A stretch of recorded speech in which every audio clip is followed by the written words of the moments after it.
Bienvenidos a la quinta conferencia del ciclo de conferencias sobre el gran arquitecto Antonio Palacios que organiza el Ayuntamiento de Madrid, la Dirección General de Patrimonio Cultural y Paisaje Urbano. En primer lugar, quería disculpar a la directora general, Elena Hernando, que hoy no ha podido asistir, y a la subdirectora, María Domingo, que está cerrando los últimos detalles de una gran exposición que sabéis que se inaugurará el día 7 de abril, que dirigen también Javier García Mosteiro y Julián García, los codirectores tanto de este ciclo de conferencias como de la exposición que va a ser magnífica, que no deben perderse.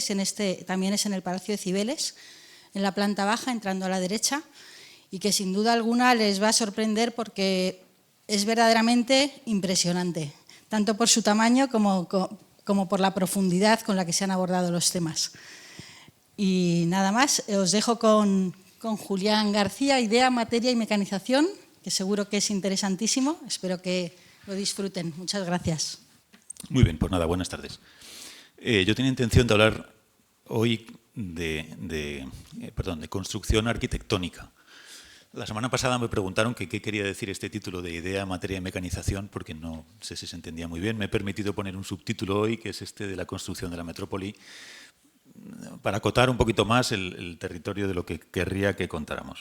Querría hablar del cómo, mucho más que del qué de la arquitectura, es decir, de cómo se hace, mucho más que del qué se hizo o de qué es lo que hacía Palacios en aquel momento. Todo, ya digo, alrededor de este personaje fundamental, que es Antonio Palacios, y todo alrededor de las décadas de 1900, de los años 1900 a 1930, 3 décadas en las que la técnica de construcción y la industria de la construcción cambió de una manera muy fuerte. Es bastante habitual que en los estudios sobre construcción arquitectónica, ya digo, se hable de técnica de construcción pensando en términos de un conjunto de lo factible en arquitectura, en un conjunto amplio, que va cambiando a lo largo del tiempo, va evolucionando a lo largo del tiempo. Y también es normal que se hable de industria de la construcción pensando no ya en el tiempo, no tanto en el tiempo, cuanto en el lugar. La industria haría posible un subconjunto de lo posible técnicamente, que sería algo más, digamos, global o mundial, como quieran ustedes. Quiero convencerles hoy, en la medida de lo posible, de que los límites de la técnica en estos 30 años crecieron muchísimo y que el subconjunto de la industria dentro de esa técnica se movió mucho. El subconjunto de la técnica, el conjunto de la técnica es grande, tendemos a pensar que se amplía simplemente y no deja de crecer. El de la industria es más fácil entenderlo como un círculo que se desplaza, un subconjunto que se desplaza dentro, en el sentido de que hacemos cosas distintas, hacemos cosas nuevas, pero dejamos de hacer otras que hacíamos antes y ya la industria no da ese servicio, ya deja de hacerlo. Quiero poner el énfasis hoy en 3 o 4 materiales nuevos, ya verán fundamentalmente 3, acero, cristal y piedra. Pero estos nuevos materiales, la piedra no lo es, pero en fin, se trata de una forma nueva, ya verán ustedes ahora en las imágenes. Pero estos materiales no tuvieron realmente no era lo único que se hacía. Se hacía en este tiempo otra cosa también. Se hacían entramados de madera, se hacían muros de fábrica con muchísima frecuencia. Pero eso dejó de hacerse en todos estos años. Todos ustedes conocen seguramente edificios de los años 20 o por ahí, todavía con el entramado de madera. Pero la entrada de estos materiales dejó atrás todos esos otros. Bueno. La historia que quiero contarles empieza se desarrolla en el Madrid de estas décadas. La exposición versa sobre Madrid, sobre Palacios en Madrid y no sobre otras obras fuera, y he procurado limitarme a fotografías y a documentos sobre edificios madrileños, como verán ustedes. Esta es una foto muy buena porque yo creo que permite ilustrar el crecimiento de Madrid en estas décadas. Un crecimiento horizontal y bastante amplio en las zonas de los bordes. No sé si ven ustedes mi cursor bien por aquí, un punto que se mueve por ahí arriba, ¿no? Sí. más o menos. Bueno, pero también en altura, en zonas como la Gran Vía y en otras, en fin, también de la periferia, en la que se construyeron edificios de mayor altura, no solamente edificios bajos. Esto es una foto relativamente fácil de fechar. Tenemos la Gran Vía por aquí abajo, que se ve un poquito difuminada, pero ya están casi todos los edificios fundamentales, como ven ustedes. El Palacio de la Prensa, ¿no? Faltan algunos, pero no está todavía la universitaria. No sé qué fecha he puesto por ahí, supongo que la del catálogo, pero será por los años 20, más o menos, ¿no? Pero si se fijan ustedes, está llena de edificios de palacios o que están a punto de construir palacios. Esto es el ICAI, el ICADE, perdón, de Enrique Fort. El edificio de palacios está aquí justo al lado. La Glorieta de Quevedo andará por aquí en alguna parte, con también otro edificio suyo, que será este, creo. En fin. Y luego que al final llegamos a Cuatro Caminos, que es toda esta zona de crecimiento del borde, Reina Victoria actual, Paseo de Ronda en aquel tiempo, que llega hasta la colonia metropolitana que estaba por aquí. Claro, pongo esta imagen para contarles que construir este Madrid distinto, este Madrid nuevo, alto, diferente, requería de técnicas que no eran las que se habían empleado para construir el Madrid previo. Toda esa zona, todo ese urbanismo periférico se iba construyendo junto a edificios que llevaban tiempo en la zona, pero destacaban de una manera, en fin, como pequeños farallones en una especie de mar de casitas bajas, ¿no? Estos son dibujos de Sancha muy bonitos que publicó en estas revistas, La Esfera fundamentalmente, y en las que a él le interesaba los suburbios, pero también los interiores, las zonas del centro de Madrid, en las que, como ven, pues iba reflejando esos contrastes entre edificios nuevos y edificios antiguos. Una cosa bastante peculiar, ¿no? Le interesaba casi siempre, este es el edificio esta es la Plaza de Santa Ana, esto del fondo es la Plaza del Ángel, esta es la iglesia de San Sebastián, que ya no tiene esa torre se perdió en la Guerra Civil. Luego cuando lo reconstruye Íñiguez no hace la torre, bueno, en fin. Y este es el Círculo de Bellas Artes en su vista antigua, porque ahora hay otro edificio aquí que cubre, otro edificio aquí delante, perdón, el cursor no siempre sale, que cubre esa vista. A él le interesaba este contraste entre edificios antiguos y edificios nuevos. Esos edificios nuevos eran de otra naturaleza, material, y requerían de unas técnicas distintas, como he dicho antes. Claro, esto se ve en muchas imágenes de la época. A mí me gustan estas vistas que hicieron muchos fotógrafos de los años del siglo XIX, que les gustaban los tejados madrileños, ¿no? Hacían muchas fotografías de estas. Eso cambió radicalmente y esta otra foto en la que ya de repente sobre ese mar de tejas de nuevo surgen las torres de estos edificios permite ver, pues ya digo, la naturaleza diferente de esas construcciones o cualquiera de estas comparativas que quieran hacer ustedes. Este fotógrafo estupendo que es, bueno, estos dos fotógrafos estupendos, arriba hay fotos de Logant, que las hizo en el siglo XIX, esa década aproximadamente, y las de abajo son las mismas que hizo Juan Pando Barrero, que las hace poniéndose en el mismo sitio, intentando ver qué ha pasado con la ciudad, cómo ha cambiado, ¿no? Si se fijan ustedes, pues todas estas construcciones bajas, en fin, no hay Banco de España aquí todavía, pues, pero sobre todo muchas de las que condicionan esos espacios son edificios de palacios. Las que marcan cómo se hacen esas nuevas arquitecturas son edificios de palacios. Aquí tenemos el Círculo de Bellas Artes, que claramente destaca sobre lo que era el antiguo palacio, y aquí tenemos el Banco del Río de la Plata, que también. Bueno, claro, para hacer eso, para contar con ese nuevo patrimonio, construir ese nuevo patrimonio, fue necesario destruir parte del patrimonio que existía en aquel tiempo. Muchas de las actuaciones que vamos a ver se hicieron sobre edificios que tenían una importancia y una entidad y un interés pues enorme. Aquí he marcado 4 nada más, ¿vale? He marcado 4 que son el Palacio de Oñate, sobre el cual se construyó la Casa Comercial Palazuelo. He marcado la Casa del Marqués de Casairujo, sobre el cual se hizo el Banco Español del Río de la Plata. Este es un edificio menos interesante, pero no por ello, en fin, menos importante. El Matesanz se construyó sobre la casa de Jacome Trezo, la única obra de Juan de Herrera que había en Madrid en aquel tiempo, ya muy transformada en realidad cuando se demuele, y esta es la parcela en la que estamos ahora mismo, que es la que ocupa ahora mismo el Palacio de Comunicaciones, que era uno de los últimos jardines que quedaban del Retiro, con el Palacio de San Juan, que es esta L que ven ustedes aquí, que también se demolió. El Palacio de San Juan, que era antiguamente una ermita del Retiro, la ermita de San Juan, y que en este tiempo era Museo de Ingenieros, un edificio con interés. Bueno, todo esto desapareció. Venía pensando antes en esta diapositiva y en la sensación que van a tener ustedes de que Palacios se encargó de, en fin, trabajar sobre muchas construcciones muy interesantes, pero no, hasta donde sé, no trabajó sobre ninguna de las grandes actuaciones que se hicieron sobre conventos en Madrid, ni en la Latina, creo, ni en el de la Concepción Jerónima, ni en la Trinidad, que tampoco, ni en el Hospicio, hasta donde alcanzo. Yo creo que en ninguno de ellos. Entonces, era habitual trabajar sobre estos edificios que fueron desapareciendo. ¿Vale? Bueno, para conseguir estas nuevas arquitecturas hacían falta materiales y sistemas diferentes, sistemas nuevos. Yo voy a tratar solamente de 3 hoy, porque no da tiempo para mucho más, pero habría muchísimos más. Voy a hablar de la piedra, de la cual el profesor Enrique Rabasa ha hecho un capítulo estupendo en el catálogo que editaremos dentro de poco de la exposición. Voy a hablar del acero, que tienen ustedes ahí en segunda instancia, y del cristal. Palacios dijo esta frase, la dejó dicha en una entrevista, que decía que estaba descontento de los materiales actuales. No les satisfacía ninguno y que hasta ahora el hombre no había creado más que un material precioso, el cristal y sus derivados, aparte, claro está, de la manipulación de los metales.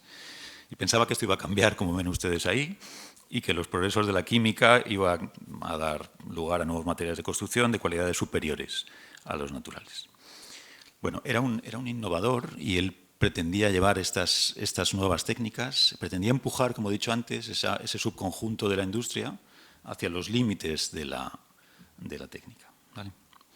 Bueno, esos 3 materiales, por supuesto, son 3 nada más. He elegido esos, pero si miran ustedes el catálogo de cosas que se hacían y eran nuevas en aquel momento, es infinito. Entonces, empiezan a surgir ascensores, que eran relativamente poco habituales en el siglo XIX. Los sistemas de calefacción también se emplean. Muchos no es que surjan, es que se consolidan. El acero, por ejemplo. El acero ya se empleaba desde el siglo XIX y el ejemplo que he puesto por aquí arriba, me parece, este de aquí, es el de la estación de Atocha. Si se fijan, en construcción, un edificio de Alberto de Palacio, nada que ver con nuestro Palacios de hoy. Bueno, he traído aquí algunos ejemplos de publicidad de la época, pero si se fijan, pues había empresas que se dedicaban a, pues como veis, la calefacción, ingenierías, muchas ingenierías, que se dedicaban a calcular todas estas nuevos sistemas. Y entre ellas estaban pues, estos señores que ven aquí, que hacían instalaciones eléctricas y montajes, por ejemplo. Claro, muchas de estas nuevas unidades las hacían empresas que a veces no eran, digamos, completamente nuevas, sino que participaban de lo anterior, pero lo reciclaban y lo cambiaban y lo modificaban en algo un poquito diferente. Esta foto de Palacios que nos gusta mucho, porque está apoyado ahí en el mimbel de la cubierta, en el rodapié de la cubierta esa que tienen ahí ustedes. Es una foto en la cual él está apoyado en una pieza, que es esta que desgloso aquí, en una fotografía del museo que tenemos en la Escuela de Edificación de Madrid. Es una pieza de remate de cubierta que ya en aquel tiempo empezaban a impermeabilizarse, por ejemplo. Ya había empresas de impermeabilización, materiales de impermeabilización que se sumaban a las tradicionales cubiertas a la catalana, que típicamente solo evacuaban con la baldosa hidráulica, perdón, con la baldosa cerámica de remate. Estos impermeabilizantes, como otros muchos productos, digamos que no afectaban por completo a la construcción. Esto era un tajo todavía de albañilería o prácticamente de albañilería, pero ya era un tajo modificado, con lo cual ya había empresas que se dedicaban precisamente por esa modificación a hacer las cubiertas, ¿vale? Empezaron a surgir muchísimas empresas, muchas de ellas muy tecnificadas. Claro, los comentarios de los que vivieron aquella época con cierta lucidez, entre ellos Castro Fernández Shaw, que lo tienen aquí ustedes, eran muchos de ellos de este pelo. Él recordaba después, ya en los años 50, que esta frase que me gusta, que es que la construcción madrileña pasó de estar en manos de maestros de obra, de grata memoria, a las de poderosas empresas con sus cuadros técnicos de todas las especialidades, decía él aquí. Esta es una de las transiciones fundamentales que vivió la industria en aquel momento. Empezaron a aparecer estas empresas, muchas empresas, y muy tecnificadas en muchos casos. Claro, el hecho de que aparecieran tantas técnicas requería de algún tipo de coordinación.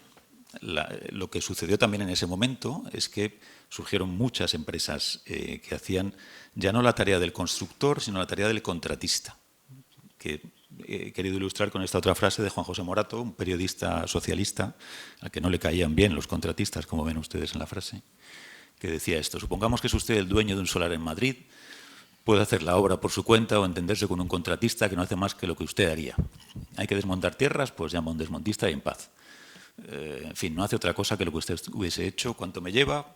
Tanto, por lo de cuánto.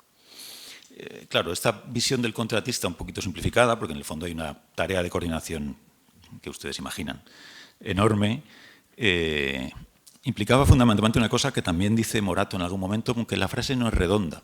Viene a decir algo así como que las obras dejaron de ser cosa de pocos trabajando mucho y pasaron a ser cosa de muchos trabajando poco. Y bueno, pues en parte supongo que era cierto. Insisto, todo esto para las obras, esas obras grandes, esos grandes edificios. En todos estos años, estos 30 años, se seguían haciendo obras a la antigua usanza, muchas obras a la antigua usanza, de fábrica de ladrillo y madera. ¿Vale? Bueno, Palacios tuvo una red de contactos asociada a todas estas empresas enorme y trabajó con muchísimas casas y con algunas con mucha continuidad. Trabajó con fundamentalmente una gran constructora contratista que fue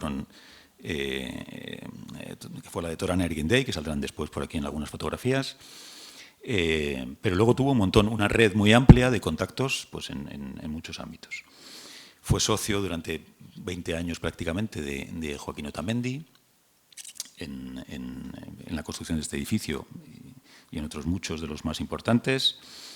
Y tuvo clientes, aquí he cogido solamente fotos de los que tenemos fotos, que eran los de alta alcurnia, pero tuvo clientes de todos los tipos. Tuvo clientes en administraciones públicas, en privadas, y muchos clientes pues ya ven, privados aquí, desde Luisa Rodríguez Arzuaga, para la que hizo un edificio estupendo en Marqués de Villamejor, hasta Ramiro Fernández de Villota. Para la familia de Villota hizo muchos edificios, muchas cosas, incluido un panteón estupendo que pueden ustedes visitar en el cementerio de San Isidro. Colaboró con muchos arquitectos también, que fueron ayudantes jóvenes, muchos de ellos suyos, entre los cuales está Pascual Bravo, que tienen arriba a la izquierda, Secundino Zuazo, Pedro Muguruza, en fin, tienen ustedes aquí los nombres, no quiero insistir mucho. Y trabajó también, y esto es muy conocido, con muchos artesanos y artistas de renombre, incluyendo a Ángel García, está por aquí hoy Juan Manuel Arévalo Cartagena, que hizo una tesis estupenda sobre esta figura, Zuloaga, ceramista, Capuz, escultor, en fin. Lo que pasa es que normalmente se habla menos de los ingenieros con los que trabajó. Y trabajó con muchos, y contratistas también, algunos de ellos, ya digo, de mucha importancia y de mucho interés. Con Vicente Machén Barrena empezó trabajando, es este señor de por aquí al centro, este señor empezó trabajando al principio de su carrera, en el año 1, en un edificio que veremos ahora, el Puente de la Princesa, para el cual solamente hicieron algunos dibujos Palacios y Otamendi. Con Miguel Otamendi, hermano de Joaquín, trabajó en el metro y es muy conocida la relación entre ambos. Son menos conocidos los perfiles que tienen ustedes aquí abajo. Este señor que no sale, este de aquí, es Celestino Madurell, con el que hizo... Este fue el constructor del Banco Español del Río de la Plata. Y hizo también otros muchos edificios en Madrid con una constructora, los hermanos Madurell, especializada en cubiertas, sistemas de cubierta completos, estructuras de cubierta, no cubiertas como las que hemos visto antes. Y este otro es Adolfo Bujarrabal.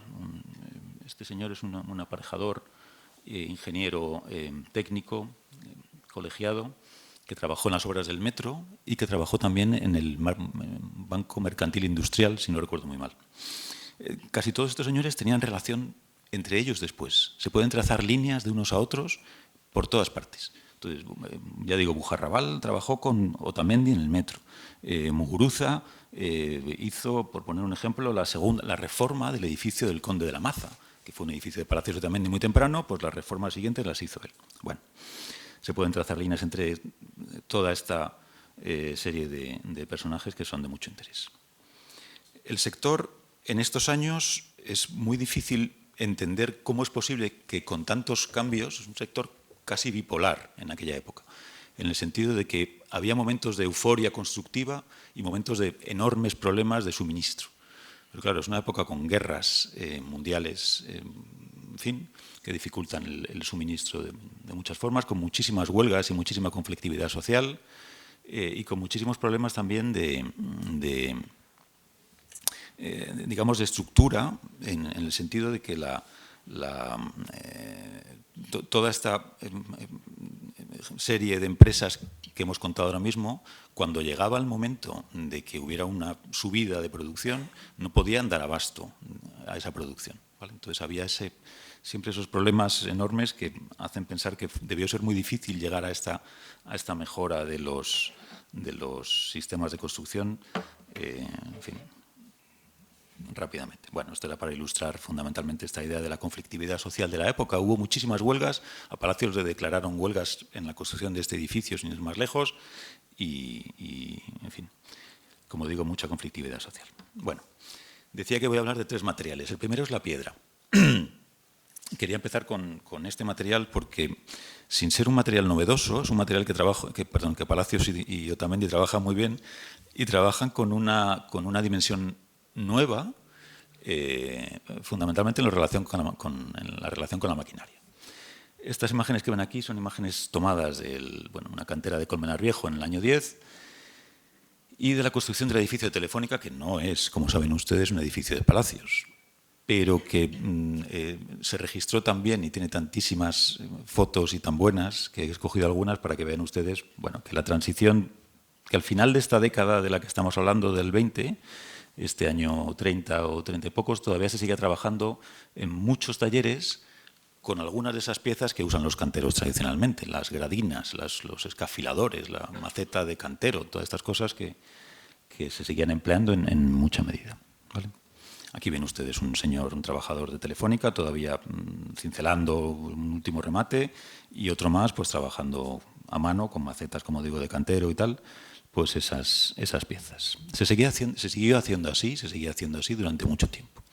Y en obras como esta sí es una fotografía de la construcción de este edificio, del Palacio de Comunicaciones, pues la traída de piedra pues se hacía al principio, como pueden ver ustedes aquí, pues con unos carros y con burros o bueyes o lo que fuera. Estamos todavía en un tiempo en el que los vehículos de tracción de motor pues no acababan de funcionar del todo bien. El cambio fundamental que se operó fue el cambio en el sentido del trabajo de la piedra y dos cambios fundamentalmente, en el trabajo de la piedra y en de la consideración técnica de la piedra. El trabajo de la piedra se hizo cada vez más mecanizado, de ahí la palabra esa de mecanización que teníamos en el título inicial. Y aquí ven ustedes, esto de nuevo es la construcción de la Telefónica, pero estas formas de corte de piedra permitieron texturas distintas, permitieron esos apomazados, esos afinados, esos brillos que consiguieron Palacios también en muchos de sus edificios, y Palacios solo también. Y además, en muchos casos, asociados a formas nuevas también de talla. En este edificio, una de las cosas que Torani y Arguindey trajeron fue una máquina nueva, un primer martillo neumático para tallar piedra, que se llamaba el martillo Crown, me parece, o una cosa parecida. Entonces era un martillo que permitía tallar piedra. A raíz de la traída esta del martillo hubo una huelga de trabajadores de la piedra, porque pensaban que eso podía dar algún problema eléctrico o tal, y también porque pensaban que iban a perder horas de trabajo, porque aquello iba a facilitarlo, y los jornales, bueno, era un tiempo en el que esta cosa de los jornales era complicada. Bueno, esa es la primera cuestión, la cuestión de cómo se trabajaba la piedra. La segunda cuestión es la de cómo se consideraba. Y ya se consideraba técnicamente y ya se analizaba técnicamente. Esto no es una novedad de este momento, es una novedad ya del siglo XIX. Estos ensayos de piedra se hacían desde mucho antes, pero se sistematizan mucho más y empiezan a aparecer ya como una cosa, como una constante. Muchas de estas cosas que cuento no son estrictamente novedades del momento, Pero esta construcción que estamos viendo empieza a sistematizar muchas de estas cosas. Insisto en lo que he dicho antes, el acero surge muchísimo antes, pero la edificación pasa en este momento. Y con estas cuestiones, pues muchas veces también. Bueno, he traído algunas fotografías para que vean ustedes la construcción de este edificio. Este es el basamento de granito, probablemente, que supongo que conocen, ustedes saben que el edificio se asienta sobre una base de granito. Lo hablábamos el otro día con Jacobo Armero en la conferencia de hace unos días, y a partir de ahí surge otra piedra distinta, que es la piedra de Petrel, una caliza mucho más fácil de tallar, que es esta que ven ustedes en estas fotos de montaje y demás. Claro, todos los medios, todos los recursos de movimiento, todos los medios auxiliares que se llaman habitualmente, el andamiaje y demás, pues eran los que ven en las imágenes, en fin, de madera fundamentalmente. Los izados, si ven ustedes aquí, pues también eran complicados. De nuevo, Torán y Arguindey, que eran unos ingenieros con mucha iniciativa, que fueron los primeros constructores de este edificio, luego un segundo constructor, más conflictivo. Pero los primeros constructores de este edificio hicieron lo posible porque todo esto se hiciera muy bien y trajeron también no solamente el martillo que les he dicho antes, sino unos medios de elevación muy sofisticados que adquirieron o que comprendieron en el extranjero. Torán y Arguindey, o no sé si solamente Torán, viajaron con Palacios Otamendi a Alemania para visitar ejemplos de otros edificios similares antes de construir este. Y estaban muy implicados en la construcción del edificio. Torán y Arguindey construyeron muchos de los edificios de Palacios y de hecho promovieron algunos de ellos, el Florida, el de Cedaceros, fueron promociones y construcciones suyas.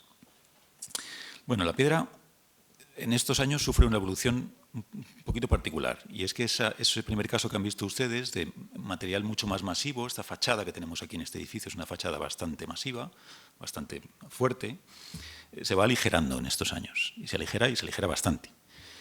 Y se aligera en mucha medida porque se empieza a pensar en la fachada como un añadido a una estructura que preexiste y no tanto como un elemento que tiene que crecer en paralelo a la estructura metálica.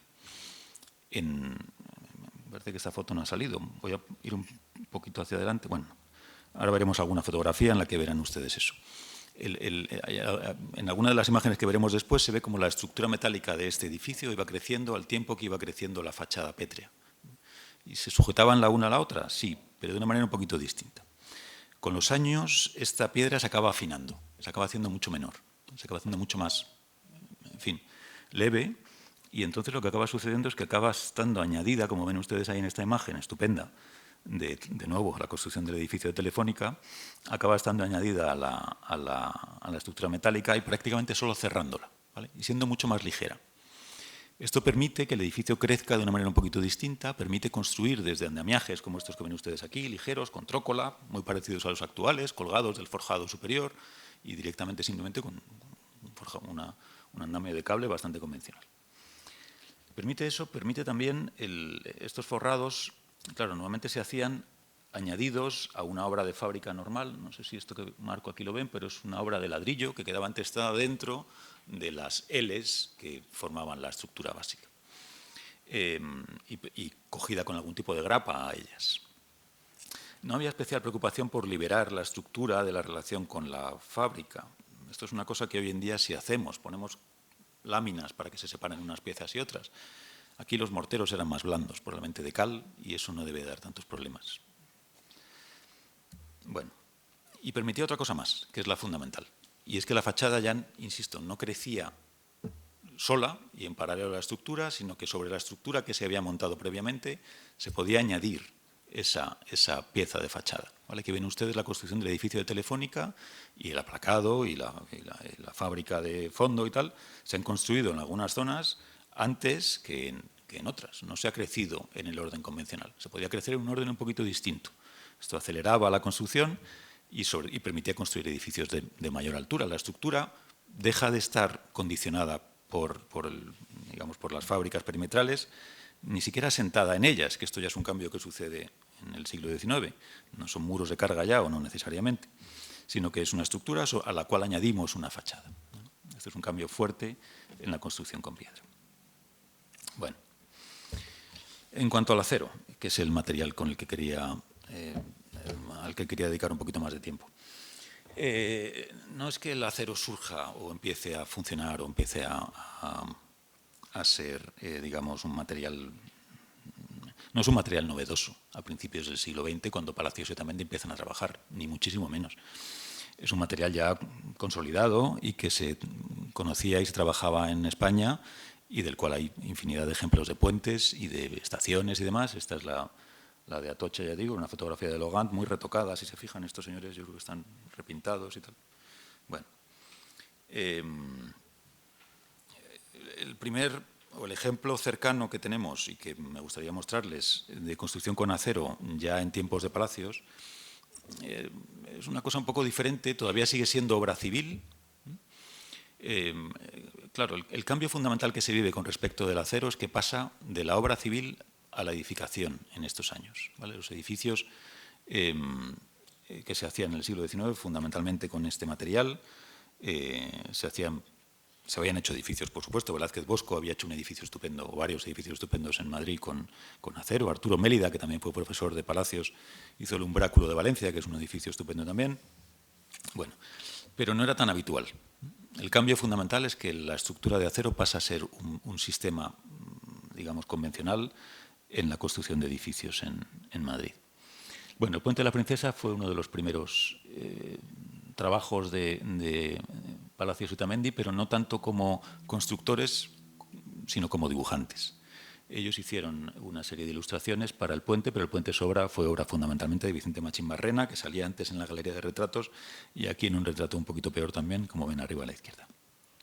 No existe ya, estuvo situado conectando la glorieta de Cádiz, que estaría aquí, con la plaza de glorieta de Legazpi, que está aquí, y cruzaba el río en un plan que hubo para, en fin, trazar una vertical, que es esta que ven, la Castellana, que conectara de norte a sur la ciudad. Se pensó inicialmente en una traza distinta, no sé por qué no ven, aquí ahora, en una traza vertical, en esa línea, seguir el Paseo de las Delicias, que viene por ahí arriba, pero al final se giró para ir ortogonalmente al río, que es lo que se hace habitualmente en estos casos, para evitar luces mayores en el salto, ¿no? El puente fue un puente que algunos criticaban por prefabricado, bueno, un puente de una luz moderada, pero grande para lo que era la construcción de estos edificios en España. Inicialmente, si se fijan, el proyecto era un puente de un único ojo, finalmente se sumó uno más, aquí chiquitito, para dejar un paso de sirga, un camino de sirga, vaya. Lo de camino de sirga y Manzanares no sé si son compatibles, porque llevar barcos por el Manzanares arrastrados no sé si se podía hacer, pero bueno, lo llamaban camino de sirga en todo caso. Bien, si se fijan, las vanguardias eran vanguardias de hormigón, forradas con ladrillo y con un decorado pétreo por ahí, pero lo fundamental de la estructura era esta estructura metálica, que fue obra, como digo, de Vicente Machín Barrena. No sabemos, o yo no sé hasta qué punto, Palacios y Otamendi colaboraron o estuvieron presentes durante la construcción de este edificio. Ellos siguieron trabajando con Machín Barrena en otros proyectos de puentes, en otras ciudades, en el norte fundamentalmente, pero no sabemos hasta qué punto estuvieron involucrados. Claro, muy pocos, casi meses después, no de inaugurar este edificio se construye entre el 1901, que es el proyecto, y el 9, que es cuando será esta foto, me imagino, pero poco después de que se hiciera el proyecto y de que se empezara la construcción, Palacios empezaron también a construir este edificio, Palacios y Otamendi, y mostraron una soltura que es difícil tener si no se tiene una experiencia ya profesional un poquito avanzada, ¿no? Y tal vez la adquirieran en la construcción de este edificio, no lo sé. Bueno, es un puente muy normal, ya no existe, ya digo. Se construyó otro de hormigón después, que tampoco existe ahora, y es el puente que conocen ustedes, que conecta, ya he dicho, la glorieta de Cádiz y la de Legazpi. Pero es muy era muy similar a otros muchos que se construían en Europa en aquellos años, y por eso hubo quien dijo que era un puente comprado en una verbena o en una feria o algo parecido. Era un puente muy estándar, por llamarlo de alguna forma. Si se fijan ustedes en los detalles de construcción del proyecto del puente, estos de aquí abajo son del proyecto del puente, pues son muy similares a muchos de los herrajes que incorporaban los puentes de la época. Lo que pasa es que a mí me llama la atención que en España, aparte de entenderse como un puente, ya digo, un poco prefabricado por parte de algunos, hubo otros varios que lo consideraron una estructura muy ligera y muy interesante desde este punto de vista que les remarco aquí. Decía este periodista que el puente producía una impresión de belleza, una bella impresión de esbeltez y ligereza, perdón, pareciendo que no se ha tomado más que el acero necesario para sostener en el espacio una fórmula geométrica y dar solamente espesor a las líneas de fuerza que la teoría de la elasticidad combina para esfumar la materia, que me parece una cosa, en fin, sensacional. Claro, estaban alabando no solamente el material, que, insisto, era nuevo, era algo diferente, era algo nuevo, sino también el método de cálculo, en el fondo, si lo consideran ustedes, ¿vale? Machimbarrena publicó un librito estupendo con el cálculo de este edificio, de esta construcción, en el cual pues, insertó estos gráficos, esta forma de cálculo gráfico, una variante del Cremona antiguo, pero es que Cremona había hecho el Tratado de Cremona, que es con el que se calculan estas cosas, desde el año 70, 1870. Era relativamente reciente y a España habría llegado no tanto antes. Ya se hacía cálculo gráfico en aquella época y en el 19 también, pero esta variante, pues digamos que era relativamente novedosa y que daba lugar a estas estructuras tan ligeras y que resultaban, a ojos del periodista, tan innovadoras, ¿no?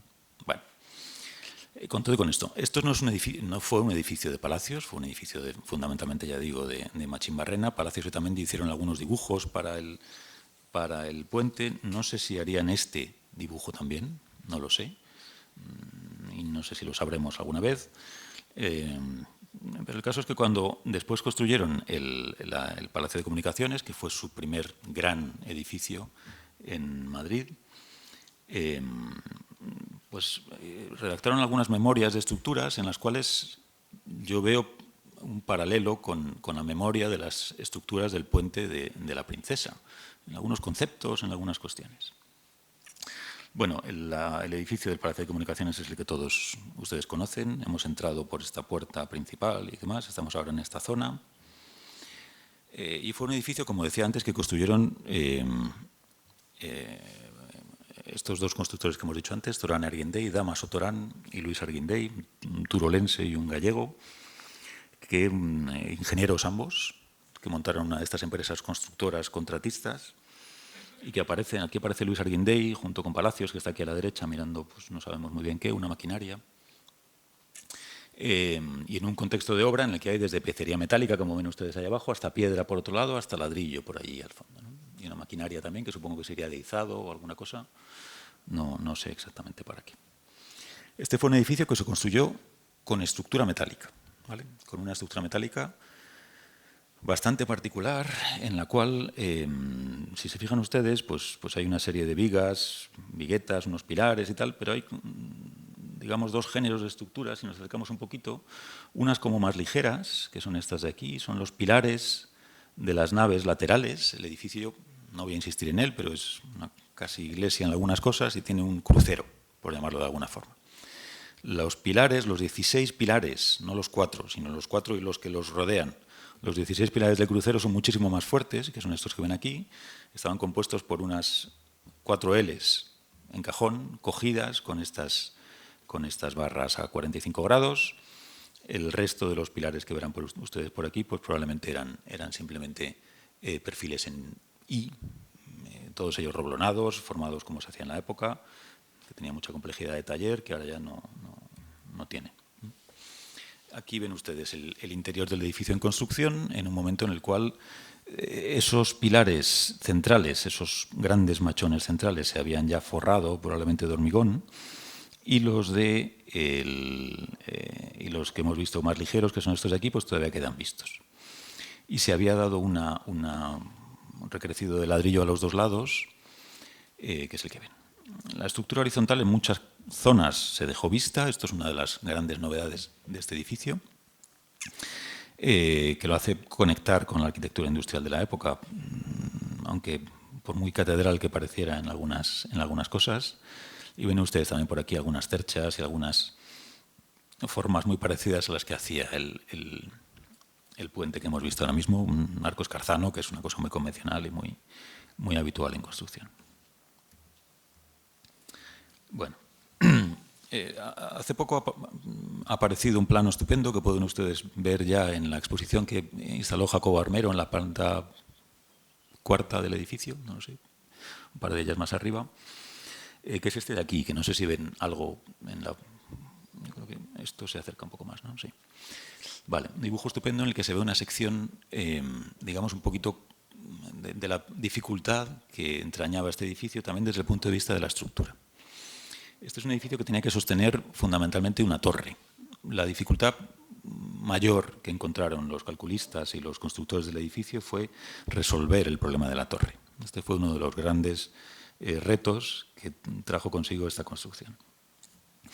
En mucha medida también porque, si se fijan, hay unos elementos fuertes, voy a acercarme aquí un poquito, unos elementos fuertes que son estos de por aquí, y otros más endebles o menos, esos que hemos visto que eran solamente esos pilares perimetrales, que también recogen en parte el edificio, pero es como que la torre llega hasta abajo, ¿no? Toda la masa, un poco más fuerte, llega hasta abajo en el edificio. Bueno, esa torre tenía un problema de concepto en general. En la memoria que hicieron para Palacios Otamendi, ellos pensaban en una construcción en la cual la torre, que es esta que se esboza aquí arriba, que no acaba de dibujarse, no descansaba directamente sobre esos pilares que hemos visto, sino que era más estrecha que los pilares, ¿vale? Quedaba, como decía Fernando Chueca, porque le contaba a su padre, don Ángel, quedaba gravitando sobre el centro del crucero. No descansaba sobre los muros del crucero, sino que gravitaba sobre el centro. Era algo más estrecha. Esto es un esquema un poco raro. Es un esquema, bueno, aquí se ve la planta del edificio y la torre quedaba en ese esquema que ven ustedes ahí, pues es la forma esta que he dibujado aquí con una forma como de octógono, no apoyando directamente en estos, claro, no hay muros como tal, pero bueno, no descansando directamente en los pilares, y además es que en las esquinas estaba ochavada, por lo tanto no descansaba ya directamente de ninguna forma.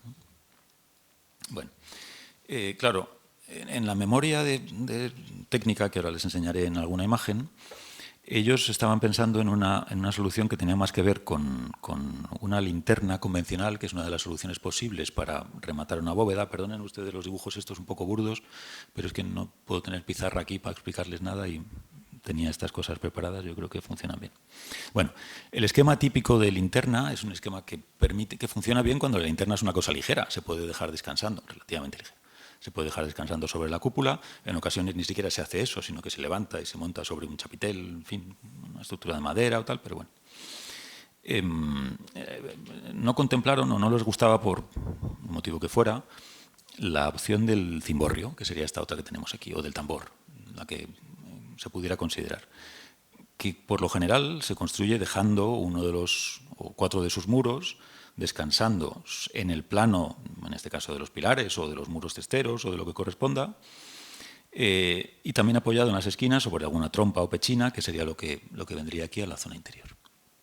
Descartaron esta opción y optaron por una cosa que en el fondo era una gran linterna, pero de tanta altura y tanto peso que, bueno, pues la cosa resultaba un poquito difícil de resolver. A esa dificultad se añadía otra bastante peculiar, y era el hecho de que la torre estaba pensada, si han visto ustedes la imagen inicial, para recoger muchísimos cables, que eran todos los de telefonía y los de, en fin, fundamentalmente los de correos y telégrafos, que es lo que dependía de la empresa en aquel tiempo, y que, si se fijan, bueno, en la Puerta del Sol los conocerán por las fotos históricas, no sé si conocen estas otras, también de la Fundación Telefónica, muy buenas y estupendas, que muestran un Madrid lleno de torres y de cables por todas partes. Antes de enterrar todas estas líneas, eran aéreas. Palacios Otamendi previeron, cuando diseñaron el edificio, que todas convergieran en la torre central, lo cual dificultaba más todavía el cálculo y el diseño de esta estructura, que estaría sometida a solicitaciones, a empujes de viento, pero también a las tensiones de estos cables, lo cual dificultaba, bueno, aquí ven ustedes esos cables también, lo cual dificultaba el cálculo. Motivo por el cual hicieron un estudio, que es este que, vamos, he traído aquí algunas imágenes, se conserva en el Colegio de Arquitectos, un estudio específico para la estabilidad de la torre, ¿vale? Ellos hicieron un estudio de cómo iba a funcionar esa torre, cómo podía funcionar esa torre y qué sentido tenía. Es un estudio del que se ha perdido el dibujo fundamental, que es que hubiera sido probablemente un diagrama de descenso de cargas. No está muy claro. Pero bueno, hicieron alguna estimación. Yo he hecho algunos dibujos, perdonen ustedes de nuevo lo burdos que son, para intentar explicar, para intentar entender. Los hice para intentar entender. Entonces no sé si explican qué es lo que estaban queriendo decir ahí. Pero bueno, yo creo que partiendo de una forma un poco rara, porque ellos hablan de arcos cruzados sobre los cuales se monta una cúpula, sobre los cuales aparece la torre, pues nada, ellos yo creo que proponían algo, querían hacer algo de ese tipo, algo parecido a una línea de empujes, que no es tal, porque de fábrica solamente es la zona de la cúpula que les he dicho antes. Bueno, el estudio consiste fundamentalmente en considerar las solicitaciones a las que está sometido, no les aburro con esto. La torre, el empuje del viento era el que fuera, sobre la superficie que ven ustedes ahí, pues eso suma tanto, suman también las tensiones de los cables. Claro, todo eso lo componen y entonces van buscando fundamentalmente la intensidad de la solicitación, de la acción y el punto de aplicación, ¿vale? Con eso van componiendo pues una serie de, en fin, yo imagino dibujos parecidos a estos en los de, vamos, no, mucho mejores, por Dios, en el estudio que hicieran ellos, pero van cogiendo, bueno, pues cada uno de los machones, esta es una sección, una planta, perdón, de la planta seccionada de la torre, con los 12 machones que tenía y tiene, con esa sección, entonces lo que quieren ver es por dónde pasa esa resultante en el machón. Una vez que lo saben, pues dicen, ponemos aquí este punto y a partir de ahí vamos bajando, vamos haciendo, como digo, un método de descenso de cargas, intentando sobre todo ver si la sección que estaban estimando para los pilares, esos grandes pilares que he dicho antes, de 2 por 2 metros, iba a ser suficiente, y intentando sobre todo estimar una cimentación, que es lo que probablemente necesitaban al principio de la construcción. Después ya veríamos lo que sucedía. Bueno, lo que sucedió no fue esto que querían ellos al principio, ¿vale? No se construyó un edificio con una estructura metálica, después una cúpula de fábrica y después una torre que hubiera sido metálico hormigonada, porque pensaban hacer una cosa que ahora llamaremos estructura mixta encima. Hablaban de hormigón, pero también de metal interior. Y de hecho, durante un tiempo se consideró incluso la posibilidad, y esto está en las actas de la construcción del Palacio de Comunicaciones, se consideró la posibilidad de no construir ninguna torre, de dejar el edificio, dada la dificultad de la construcción, se consideró y se estudió la posibilidad de no levantar esta torre que conocemos hoy todos y que es tan emblemática, ¿no? De hecho, esta posibilidad la defendieron muchos de las personas que participaban en las comisiones de seguimiento de las obras, Cabello la Piedra entre ellos, y en algunos casos defendiendo incluso que la horizontalidad del edificio le hacía bien desde un punto de vista estético a la zona. Esto, pues, claro, Palacios y Otamendi no lo compartían y defendieron en todo momento que la torre se construyera, por supuesto. Claro, en esas actas no está muy claro qué consideraciones se hicieron, qué estudios se hicieron y qué se pensó o en qué términos se pensó para resolver esto. Estos dibujos son un poquito arriesgados, pero bueno, yo me imagino que la primera se pensó pasar directamente a una estructura metálica, yo creo que casi desde el principio. Esa cosa de insertar una estructura de fábrica en una estructura por arriba y por debajo metálica generaba muchos problemas, y el fundamental es el de la concentración de tensiones, con barras descansando sobre fábrica. Tendría que haber unos durmientes, unas piezas de contacto que serían difíciles de instalar. Bueno, entonces yo creo que se pensó inicialmente probablemente en alguna solución de este tipo, pues con algunas vigas de canto que se insertaran para ajustarse a la geometría prevista en el alzado tan bonito que habían diseñado Palacios Otamendi, con la torre descansando, ya digo, gravitando en el centro, ¿vale? No descansando sobre los muros testeros, sino apoyando en el centro. Bueno, no hay muros testeros, perdón, sobre los machones, la línea de los machones. Bueno, finalmente transigieron y se decidieron por una opción que sí es, en el fondo, un gran cimborrio, una forma de cimborrio, porque sí está descansando, sí está en el plano, ahora lo veremos en otros dibujos, sí está, la torre que se ha hecho finalmente es una torre mayor, se hizo una torre mayor en anchura y en altura, descansando sobre ese plano, sobre esos planos laterales, esos 4 planos laterales. Claro, yo no sé si esto les parecía una solución estéticamente interesante, No sé tampoco si, en fin, cuál fue la inspiración o cuál fue el motivo, pero el caso es que se decidieron por una solución en la que la torre nueva era una torre más alta, yo creo que para conseguir una esbeltez más o menos similar a de la inicial, pero no suelta, sino, digamos, apoyada o descansando sobre esa pieza ochavada que verán ustedes ahora cuando salgan y que es la única diferencia, o prácticamente la única diferencia que hay entre el edificio que diseñaron Palacios Otamendi inicialmente y el que tenemos actualmente. Esta ochava, que es esta que ven aquí ustedes central, no sé qué inspiración o de dónde pudo salir o venir la idea. En aquella época se estaba haciendo, se había hecho, esta foto es del año 7, el Museo Victoria y Alberto en Londres, que sugirió Juan Manuel Arévalo hace ya muchos años, que tenía, en fin, una relación también bastante evidente. Pero es que en este caso no es la misma cosa, si se fijan ustedes. Este edificio del que estamos, el nuestro, el de Palacios, aquí, este tambor y esta suma de piezas descansan sobre solo una crujía, la gran crujía central, digamos. Esto es una torre que va reduciéndose. Lo que hicieron Palacios Otamendi es salir del espacio de la torre, ocupar también en parte el espacio de la zona lateral y crear ese tambor en un punto intermedio, de manera que la torre pues resalta mucho más, como saben ustedes. Bueno, hay algunas fotos en las que se intuye algo de todo esto, pero no hay datos reales. Las actas de trabajo del Palacio de Comunicaciones son un poco opacas en esto.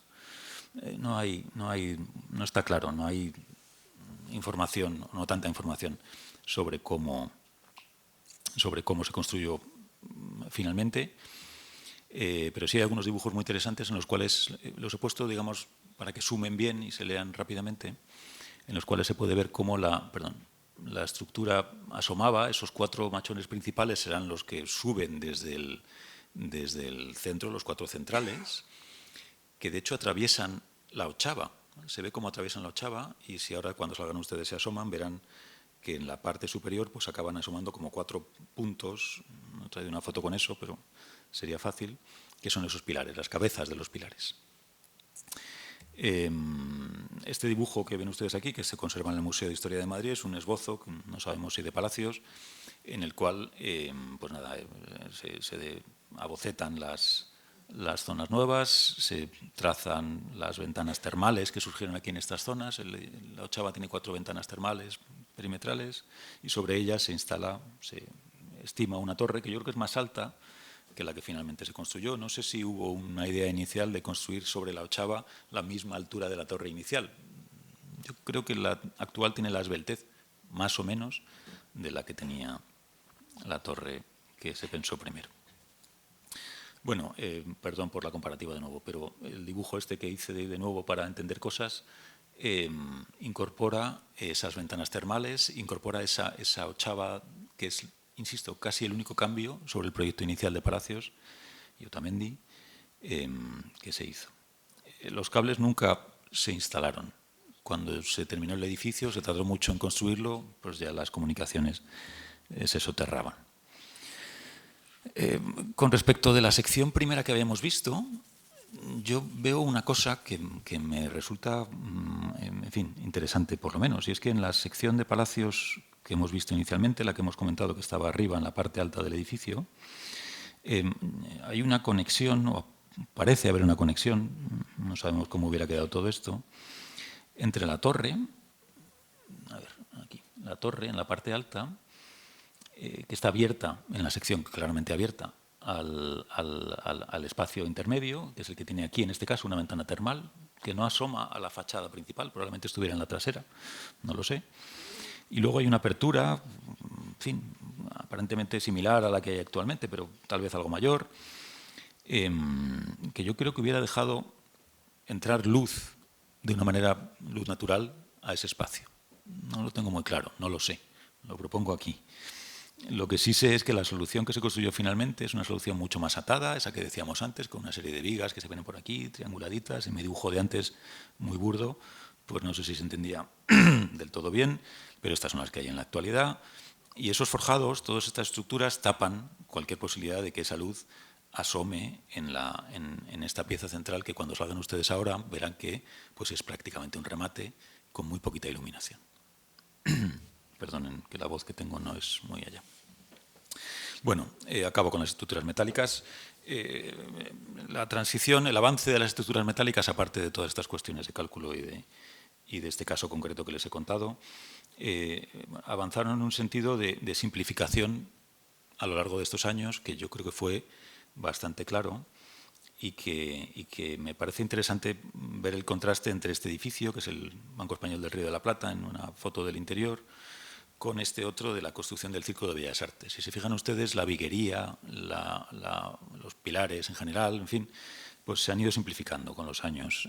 Si en este edificio todavía pues estas celosías, que además quedaban vistas y se pretendía que tuvieran cierta componente plástica, pues tenían toda esta crucería y tal, y toda esta celosía, pero también los pilares la tenían. En los edificios posteriores ya las perfilerías se van simplificando y las conexiones, cuando son necesarias, pues ya son más sencillas, son lo que se llama, bueno, empresilladas, con 2 placas, no tiene mayor importancia. Bueno, esa transición también es muy notable en edificios concretos de palacios, como esta estructura del templete de la Gran Vía, de la Red de San Luis. El templete se diseñó inicialmente con una estructura, con una celosía complejísima, que es esta que ven ustedes aquí, preciosa, una maravilla de dibujo, con un montón de roblones, en fin, con toda esta piecería muy, muy complicada, pero se construyó finalmente de una forma mucho más sencilla. No hubo toda esa celosía que ven ustedes ahí, sino un perfil continuo. Ese cambio, esa simplificación, pues bueno, es la que marca fundamentalmente el final de esta cuestión que quería contarles de estos años, esa forma de simplificar. Seguían siendo estructuras roblonadas fundamentalmente, atornilladas también en parte. Ya en la Telefónica muchas piezas venían roblonadas de taller y se atornillaban in situ. Esto, bueno, dependía del edificio también. En fin, claro, quería rematar esta cuestión del acero porque tendemos a pensar que se tiende a hablar mucho de la relación de palacios con el acero porque muchos de sus edificios fueron construidos en acero, pero construyó en hormigón armado también y muy bien en algunos casos. Muy brevemente, vamos, esta cita de Fernández Shaw de nuevo, que decía que la pugna entre el hierro y el hormigón en Madrid, se sobreentiende, se dio en el segundo trozo de la Gran Vía y daba 2 ejemplos. El Hotel Avenida, que llamaba él, el Alfonso XIII, el actual Zara de la Gran Vía, que es un edificio de palacios estupendo, se hizo en hormigón armado, mientras que la Casa Matesanz se hizo en acero, como ven ustedes ahí. Esa pugna del hormigón, en Madrid el hormigón había llegado relativamente pronto. El hormigón es un material más tardío. Palacios probablemente no estudió demasiado sobre hormigonería en la escuela, porque todavía era un material nuevo. Sí, seguro que estudió sobre acero y además tuvo profesores que habían hecho edificios estupendos en acero. Llegó con José Eugenio Rivera, en fin, tienen ustedes aquí algunas fotografías de uno de los primeros edificios, el tercer depósito del canal de Isabel II, que tuvo un accidente que fue muy renombrado, pero sí se empleó fundamentalmente en cimentaciones. Y este es un caso que es la del edificio de Telefónica que ven ustedes aquí. Y en estructuras completas. Ya digo que no tenemos fotografías que yo conozca del edificio del hotel que acabo de mencionar, pero sí está, por ejemplo, de los almacenes Madrid-París con el edificio, con el Matesanz, perdón, de Palacios al fondo. Bueno, Palacios utilizó el hormigón en otros edificios, no en Madrid. Este no está en Madrid, este es un edificio en Vigo, y lo utilizó sabiendo lo que estaba haciendo. No es que no lo manejara. Lo que pasa es que muchos de estos edificios que hizo en hormigón, bueno, pues no sé por qué, pero los edificios finales, los últimos sueños que diseñó, ese puente enorme del Viar y todos estos, cuando tuvo que materializarlos, cuando tuvo que sustanciarlos, volvió a diseñar en acero a la antigua usanza. Tenía más querencia por el acero, por lo que fuera. Bueno, remato ya, perdón, con el vidrio, que es un punto un poquito más corto. El último material del que hablaba antes es el vidrio no querría insistir tanto en las vidrieras, que es un tema muy estudiado y estupendo, sobre el cual Palacios Otamendi pues, trabajaron también mucho. Estos dos edificios son suyos. El de la izquierda es una vidriera del Palacete del Conde de la Maza para el oratorio, desaparecida ya, el edificio ya no existe. Y esta otra es una vista de una de las que sí conservamos todavía en el Hospital de Maudes.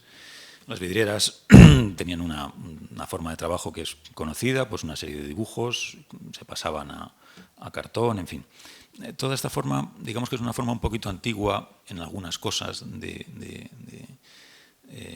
digamos de producir, una cosa todavía muy amanuense, pero muchas empresas, como he dicho antes, especializadas, fueron capaces de convertir en algo pseudoindustrial o bastante industrial. Una de ellas fue Momellán, que es esta que tienen ustedes aquí, que tuvo taller en la Castellana, este que les muestro,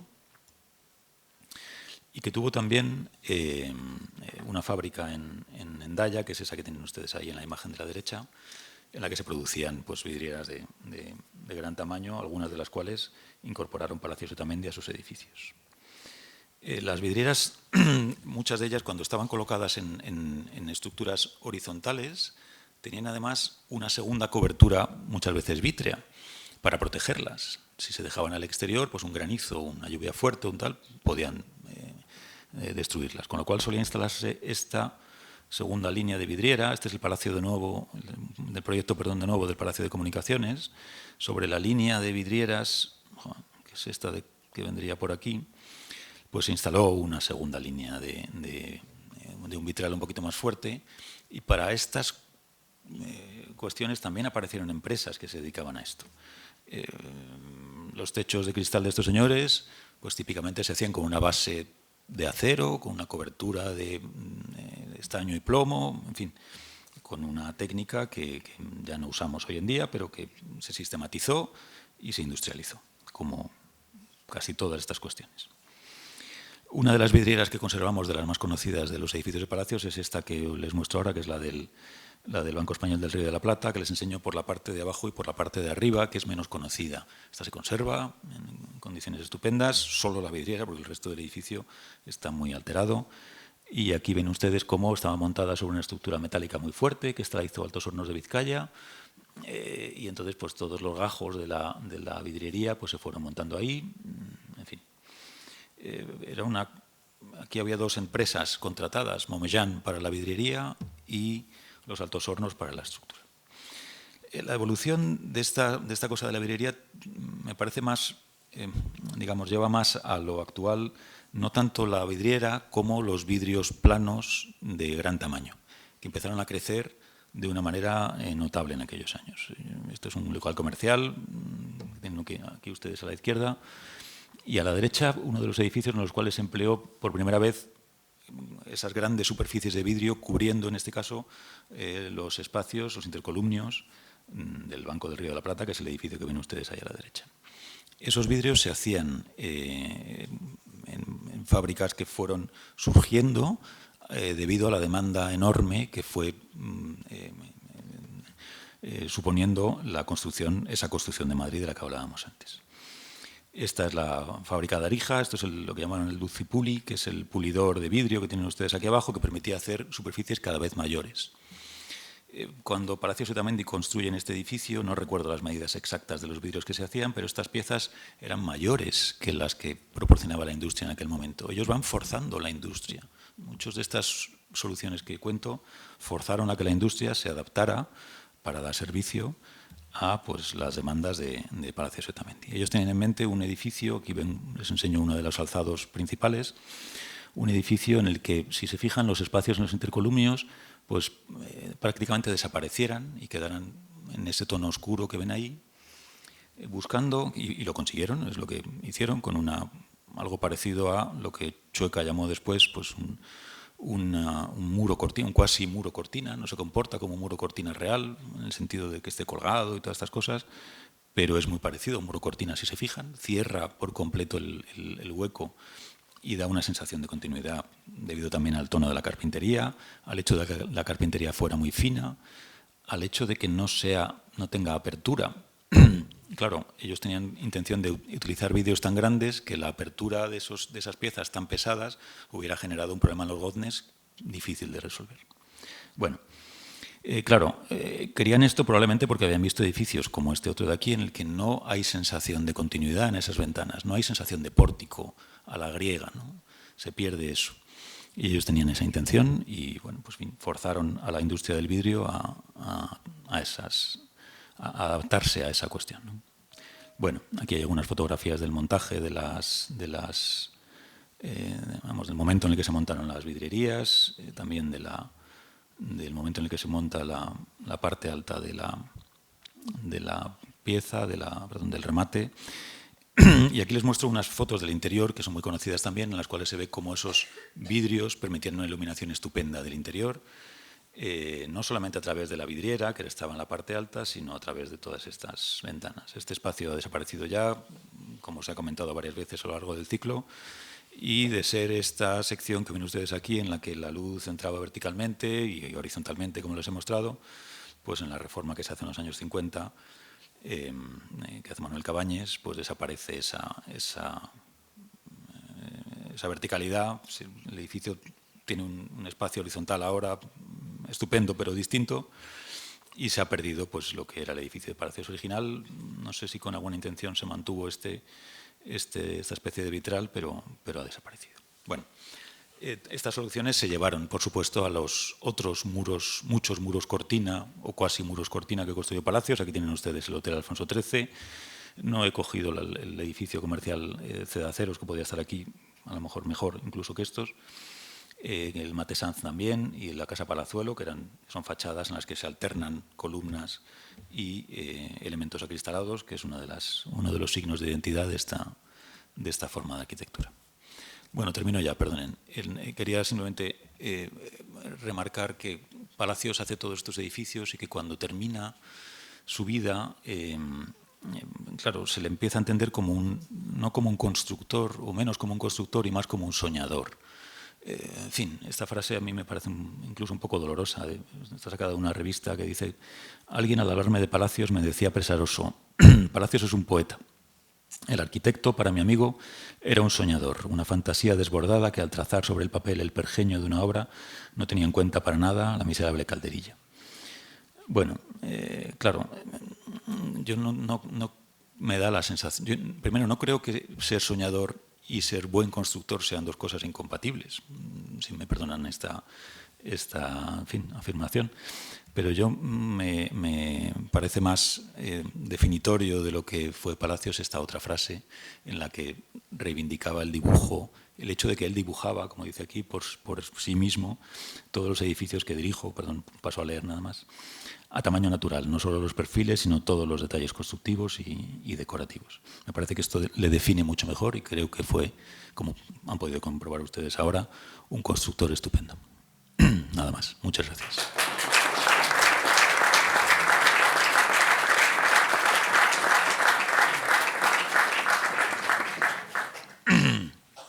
Y perdonen la voz porque no doy para más ya. Lo de las clases no es bueno. No sé si hay alguna cuestión. O Javier quiere hacer de maestro de ceremonias en general. Maestro de ceremonias te dejo a ti.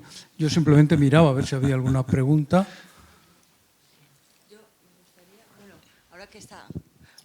Hola, Julián, muchas gracias. A ti, Carlota. Ahora que está la presentación, ¿podrías, por favor, la imagen de la crisis de la construcción, que estaba al principio? Es que la has pasado muy rápido y me he quedado con las ganas de observar esos dos textos que se incluían.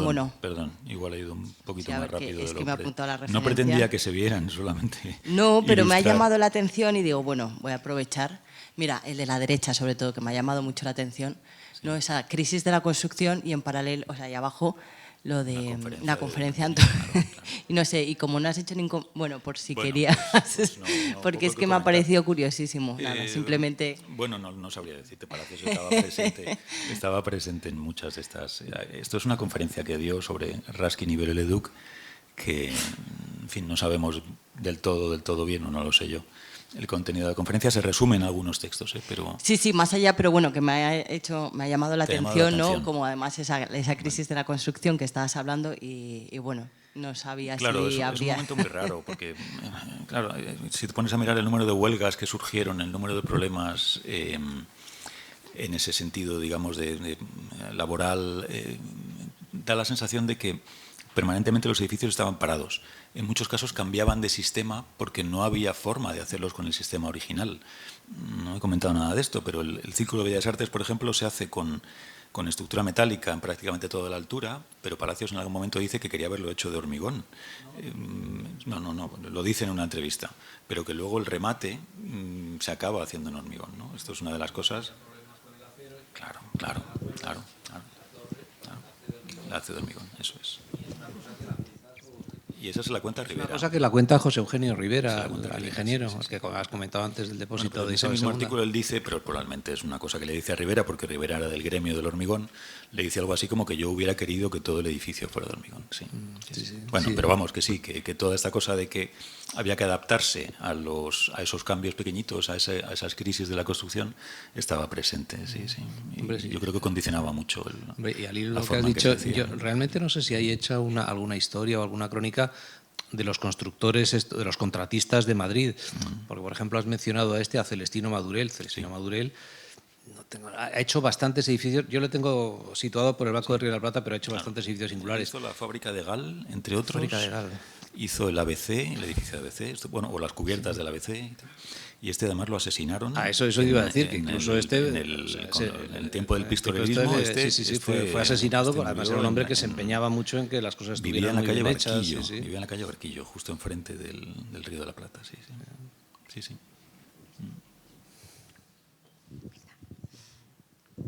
Hola, Julián. Hola, Enrique. Me alegro mucho de haber venido porque... Yo creo que yo me alegro de que vengas. Digamos, la razón de esta primera alegría que expreso es porque, y esto el resto de los asistentes lo verán cuando vean el catálogo de la exposición, creo que has adornado tu exposición. El texto que has escrito para el catálogo prácticamente es el meollo de lo que has contado hoy, pero que has aportado un montón de referencias y un montón de imágenes que me han parecido muy interesantes, o sea que has profundizado mucho más de lo que en el catálogo, por lo cual me congratulo de haber venido y lo comparto con el resto de los asistentes porque yo creo que ha estado muy bien.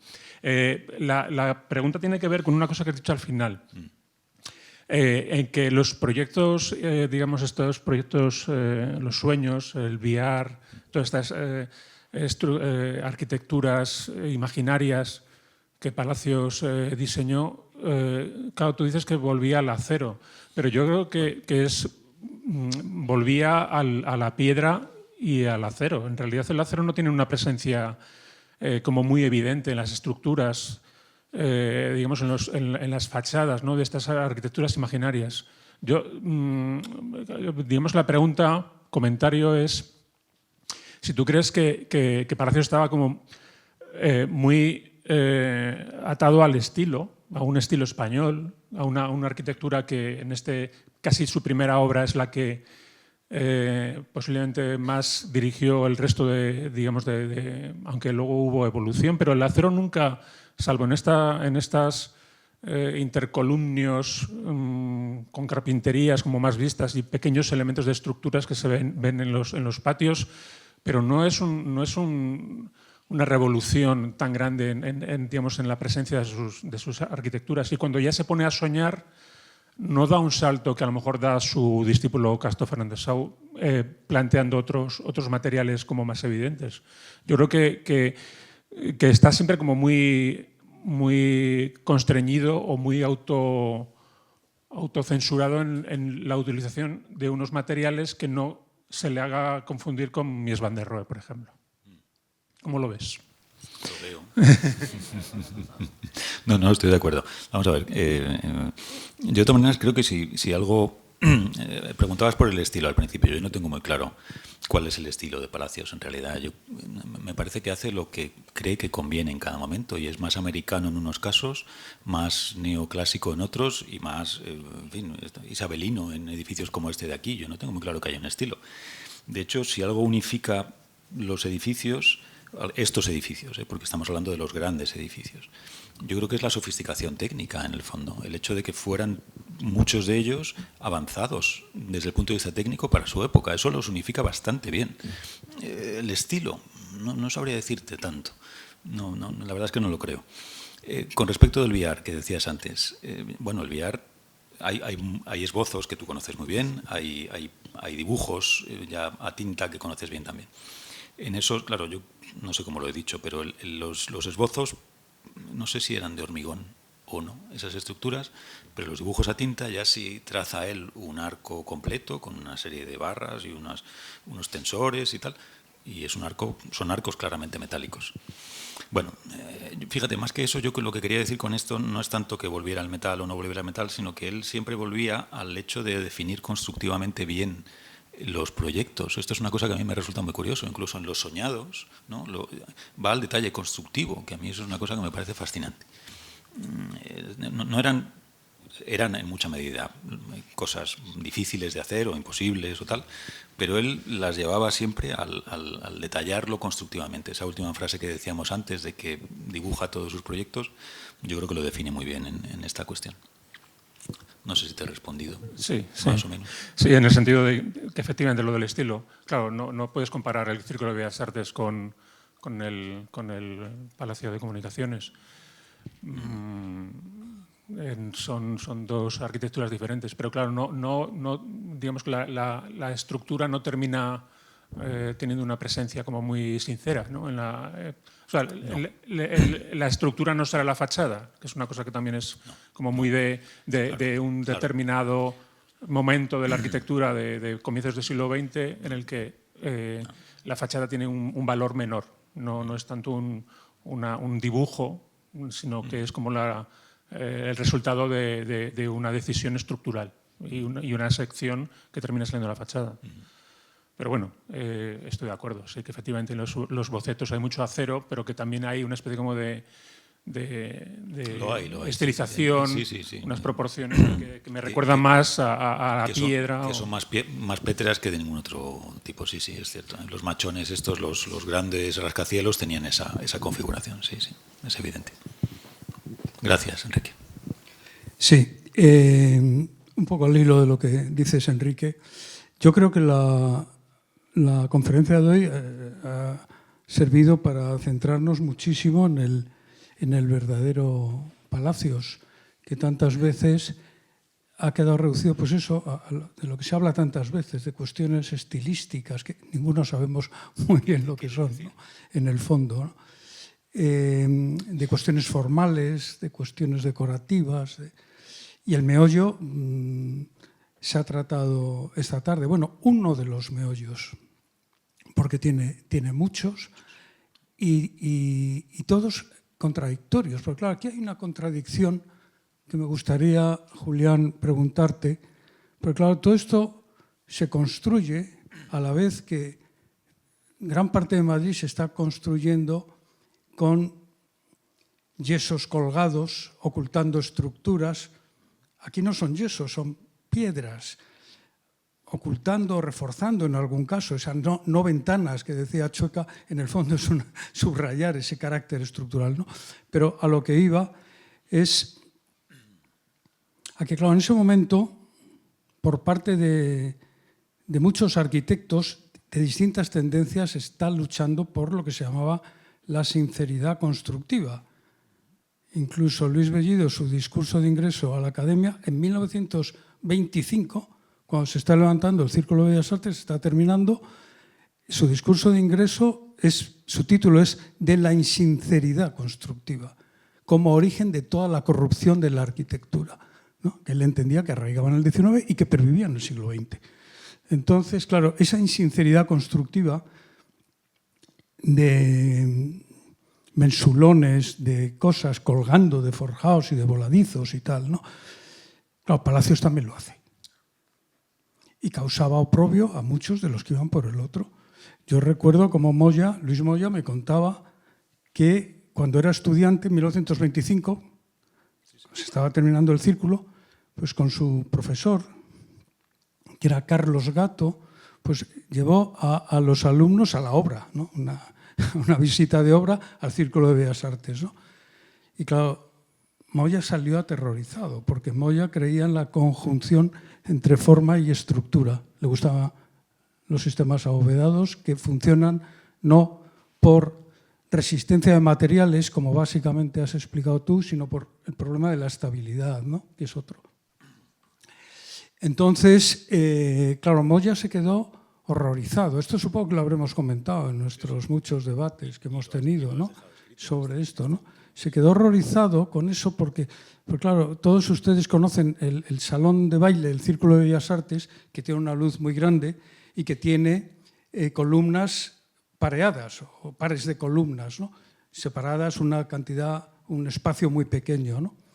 Entonces, claro, esas vigas metálicas imponentes que salvaban, bueno, imponentes o muy considerables, que salvaban esa luz, pues apoyaban luego en un perfilito IPN mínimo que cargaba sobre esas dos columnas. Claro, esto desde la noción de sinceridad constructiva y de organización mental constructiva de Moya era, como él decía textualmente, repugnante. Entonces, claro, ese es un tema que ha estado así, no sé si saliendo o no saliendo en la conferencia de hoy, pero me parece interesante que nos comentaras algo sobre ese Palacios insincero, porque además Palacios era contradictorio, como he dicho antes, y entonces en un momento dado, en el Río de la Plata en concreto, pues hace una exhibición muy honrada, digamos, del sistema constructivo, y tú lo has explicado, has puesto las fotos estas estupendas de la estructura vista, ¿no? Claro, el Círculo de Bellas Artes, que cualquiera sabe que es metálico, porque en las fiestas que hacemos ahí, cuando empezamos a bailar, vibra, o vibraba, porque ahora han tenido que reforzarlo para que no se asuste la gente, no pasa nada porque vibre, pero como estructura metálica vibraba, ¿no? Pero quitando esa sensación no se ve estructura metálica por ningún lado, es una cosa revestido, decorativo, escenográfico, que tiene que ver con muchas cosas, ¿no? Entonces hay esos dos palacios, esos tres, esos cuatro, y efectivamente es lícito hablar del sueño, que por cierto está en el título de la exposición y del libro estupendo que has ayudado a sacar, Enrique, y está en el título, el sueño, pero Palacios decía en el proyecto del hito, que se está colgando ahora en la exposición, hoy se ha colgado, decía una cosa importante que no me acuerdo textualmente cómo es, pero más o menos venía a decir que de la materia surge la idea. Entonces, materia e idea son indisociables en la mente de Palacios. Siempre estaba el constructor y siempre estaba no me gusta la palabra, pero vamos, el soñador o el especulativo, podemos decir. ¿Cómo ves tú esta contradicción para mí tan fuerte en la figura de Palacios? Bueno, yo suscribo lo que dices, no lo veo y la hay, esa contradicción la hay. Y esos ejemplos, como los que Javier ha mencionado, un comentario de Luis Moya interesantísimo, en el que efectivamente hace una visita con... No sabía que era con Carlos Gato, ¿era con Carlos Gato entonces? Yo creo que era con Carlos Gato, porque era con quien estaba estudiando en ese año, que era... O sea, es el año de los dibujos entonces. Pues yo creo que sí, porque era... Curioso, no Vamos, esto no lo sé, él lo contaba, pero decía que nos llevó el profesor de construcción, pero su profesor de construcción era Carlos Gato Soldevilla, ¿sí? Pues la respuesta, vamos, yo conocía esa frase y es que uno puede identificar estos detalles en muchos edificios de palacios, sí, sin duda. Hay estructuras en las que uno ve que no hay una racionalidad, no hay ni siquiera es una conjunción entre forma y función o entre... Bueno, hay una, digamos que hay una ley impuesta. Yo creo que había esta cosa como de que él pensaba los edificios desde el principio de una manera y no había forma de moverle demasiado de esa manera. Entonces, claro, eso forzaba a que algunas soluciones que no estaban del todo pensadas, cuando había que resolverlas, pues implicaban lo que decía Moya, una viga en un punto, luego a lo que se sumaba lo que hablábamos ahora mismo con Juan Manuel, que es que yo he detectado en muchos de estos edificios que las formas de construcción estaban expuestas, o sea, estaban sometidas a los recursos con los que contaba la industria de la construcción en cada momento. Entonces, eso que acabamos de contar, de que la torre se hace de hormigón porque ya no viene acero, o porque la guerra, o porque tal, y van condicionando las formas de construcción. No sé cuánto hay de lo uno y cuánto hay de lo otro, y no sé si lo sabremos nunca, pero tienes razón, tienes razón. Pero esto, claro, nos lleva a un tema más divertido todavía, ¿no? Esto que dices que tenía, y es verdad, porque a mí siempre me ha sorprendido que en el primer proyecto del círculo ya estaba el círculo. Ya estaba el círculo, claro. O sea, en la acuarela famosa está el círculo, ¿no? Cosa que normalmente los proyectos pues tienen su vida de proyecto y cambian. Y en Correos es increíble. Igual. Lo de Correos es un concurso que se hace rápidamente tal, y ya está este conjunto impresionante, ¿no? Y ya estaba. Y luego, claro, entonces lo que quieres decir es que él tenía esa imagen, porque entonces a lo mejor sí vamos al sueño, que él tenía esa imagen y que luego se ocupaba de construirla yo sugiero razonablemente. Claro, exacto. Claro, pero por eso te digo que esto nos lleva a otro campo, porque la torre que has explicado también, la vicisitud estructural, y que en un momento determinado dicen, bueno, a lo mejor no hace falta torre, pero él pelea por la torre. Él pelea la torre. Es la torre más inútil y más útil al mismo tiempo que hay en Madrid. Una torre que no llega al suelo. Y que se sabe y que ya no tiene sentido ni para iluminar el interior, ni para... Bueno, claro, esto del sentido de iluminar el interior, yo no sé si era así realmente o no, pero los cables no los tiene. Claro, no sé si se quiere ganar... Esas plantas que habéis visto en el croquis, no sé si son formas de ganar espacio también ahí arriba. No sé muy bien por qué se corta esa luz en realidad. Ni sé si lo hubiera tenido, pero sí, eso es un cambio. Claro, en varios edificios hay cambios de proyecto a la ejecución. Son muchos los edificios en los que suceden esas cosas. En el Río de la Plata, que lo mencionábamos antes, la sección con la que contamos es esta azul que verán ustedes por aquí ahora en algún dibujito, y la que se construye finalmente pues es otra cosa. Y no hay plano, no hemos localizado un plano de Palacios con esta sección que es la finalmente construida. Todos esos cambios, pues hay veces que son, digamos, motivados ¿por qué? Pues porque cuando llegan hay ciertas cosas que... Yo no tengo muy claro que los proyectos... ellos muchas veces pensaban en ese proyecto del Río de la Plata, le iban dando algunas vueltas, había un momento en el que lo cerrarían, como hemos estudiado mucho, pero hay varios casos en los cuales no contamos con un proyecto definitivo firmado por Palacios de Otamendi. Lo que tenemos es el edificio construido, y ese edificio construido a veces para materializarse de una forma muy concreta, no sé si por cuestiones normativas también a veces, por cuestiones de estructura, por cuestiones de tal, pues se iban haciendo esos pequeños arreglos, a veces con las consecuencias que decías tú antes, ¿no? Sí. Sí, pero yo un poco lo que iba con el Río de la Plata es que todo proyecto se matiza, ¿no? Este proyecto, por ejemplo, un cambio importante que tiene es que al principio no presentaba el chaflán, que luego va a ser tan fundamental. Pero siempre tenía esa intuición de lo que luego él llamaría el cubo de luz, ¿no? Ahí ya lo tiene, el chaflán. No es el proyecto definitivo, pero ya se ve lo que va a ser, ¿no?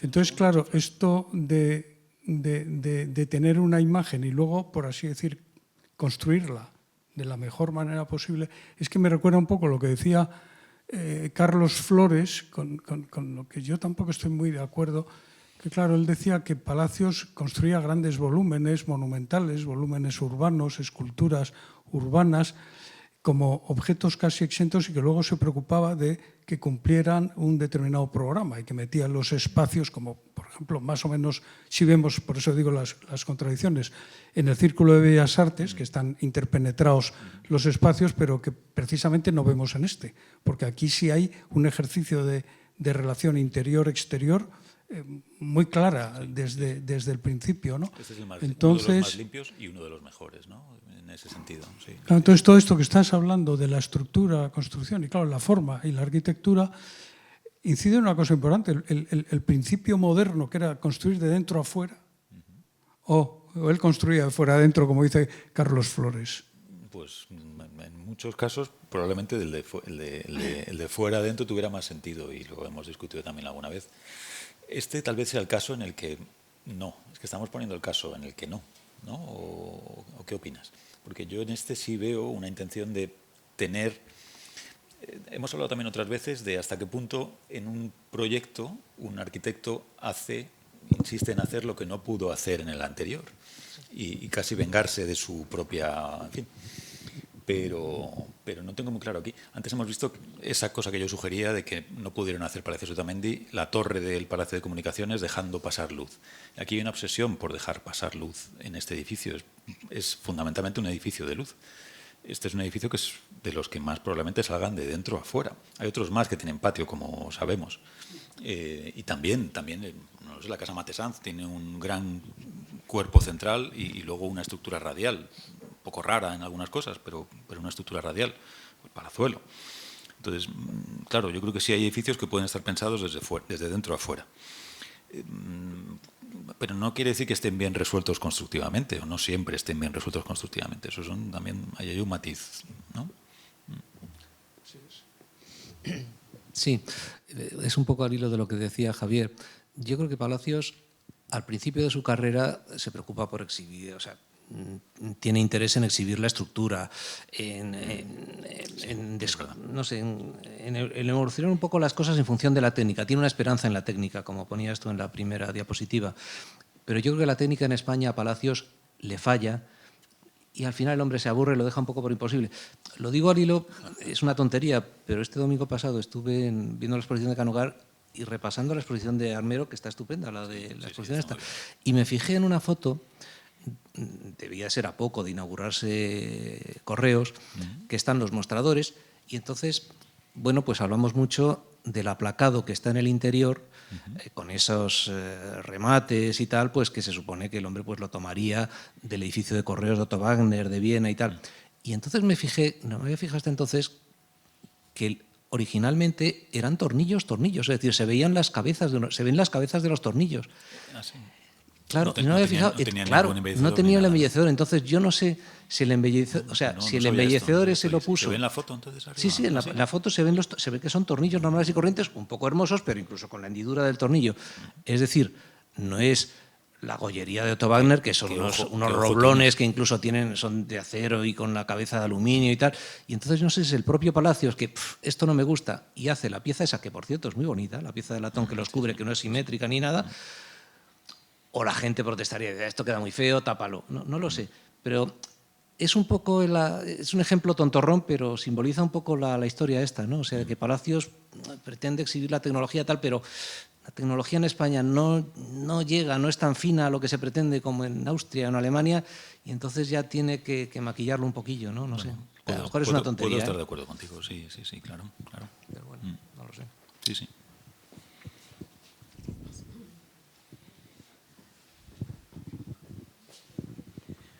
Buenas tardes. Pues quería seguir un poco con el hilo de esta falta de conexión entre elementos, porque se me vienen a la cabeza ejemplos como la Escuela de Industriales, que tiene una cúpula que tampoco forma parte del vestíbulo, como uno cabría apetecer, pero es que también pasa con el Observatorio Astronómico, que a mí me decepcionó cuando entré, porque yo en mi ignorancia de estudiante, cuando entré en el Observatorio Astronómico por primera vez, pensaba que el Tolos de Villanueva iba a reflejarse en el interior áulico de ese edificio, y no pasaba. Pero es que en la iglesia Am Steinhof de Otto Wagner tampoco pasa. La gran cúpula que tiene la iglesia de Otto Wagner no tiene reflejo en el interior. Entonces, realmente es algo que en la historia de la arquitectura vemos que sucede muchas veces, que a lo mejor la técnica acaba por romper la idea, y así pues vemos también como no sé, la cúpula de Bren en Londres es un cono con una cúpula por dentro y otra por fuera, ¿no? Jugando un poco a las dos, a la idea de la forma con lo que al final es la construcción. Sin embargo, yo creo que sí que Palacios tiene una obsesión, no sé si por venir de un clima como el gallego, que lo hemos tenido estos días, de tan falto de luz, o por vivir a lo mejor cuando llega a Madrid y se aloja para estudiar primero en la Universidad Central de San Bernardo y luego en la Escuela de Arquitectura que estaba en el Colegio Imperial. No sé si se alojaba en esas casas madrileñas con alcobas y esa...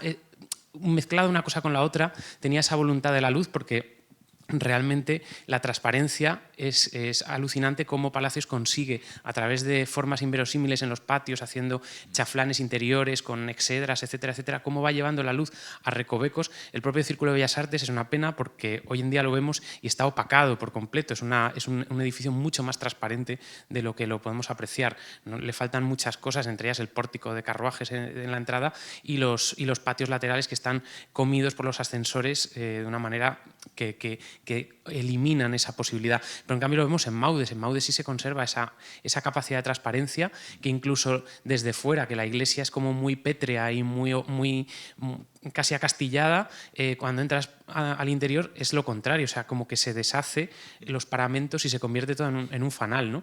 Entonces yo creo que Palacios, realmente Palacios y la luz sería la definición de arquitectónica que tiene, ¿no? La obsesión por la luz y por desmaterializar la piedra, que es no sé si decir su alter ego, en ese enfrentamiento que tiene entre la persona y el material, y quizás ahí eso que has dicho tú del cristal en esa entrevista que le hacen en el año 18, pues que él lo viese como el objeto más evolucionado. De hecho, hay una fantasía que es la catedral de los mártires que él se inventa para la reconstrucción de Madrid después de la Guerra Civil.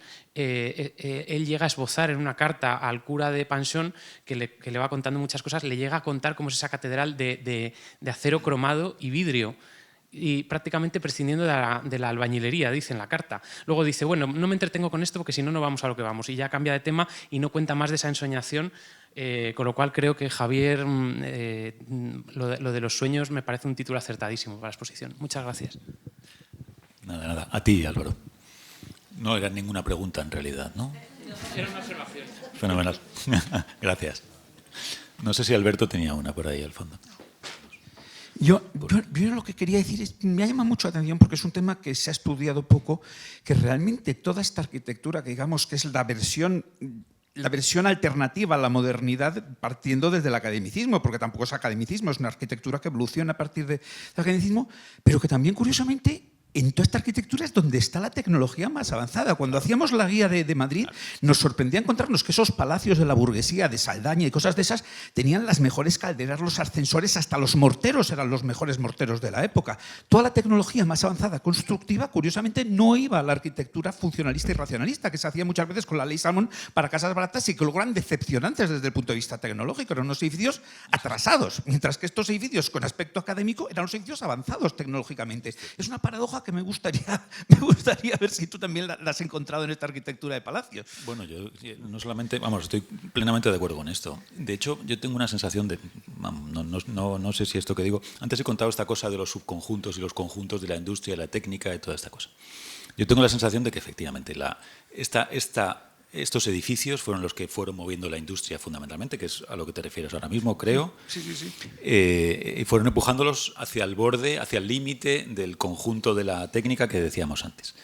Yo, de hecho, creo, está Joaquín Antuña por aquí hoy, creo que los técnicos que empujaron la técnica, porque yo creo que Palacios no empujó la técnica, pero creo que empujó la industria, Palacios y otros compañeros de la época, empujaron la industria hacia los límites de la técnica en esa idea de los conjuntos y subconjuntos que he dicho antes.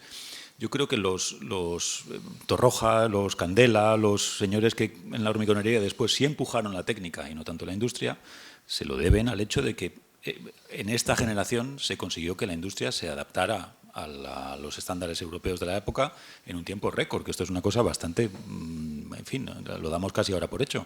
Pero la industria que teníamos en el 1900 y la que había en 1930 y poco era de otro orden. Y en mucha medida por estos edificios, como dices. No sé si la diferencia también estaba en la capacidad económica que tenía cada uno de los... Entiendo que sí, Alberto, entiendo que eso era lo fundamental, pero vamos. Sí, estoy de acuerdo con lo que dices. Muy bien. Pues nada, muchas gracias. Me temo que tendremos que concluir.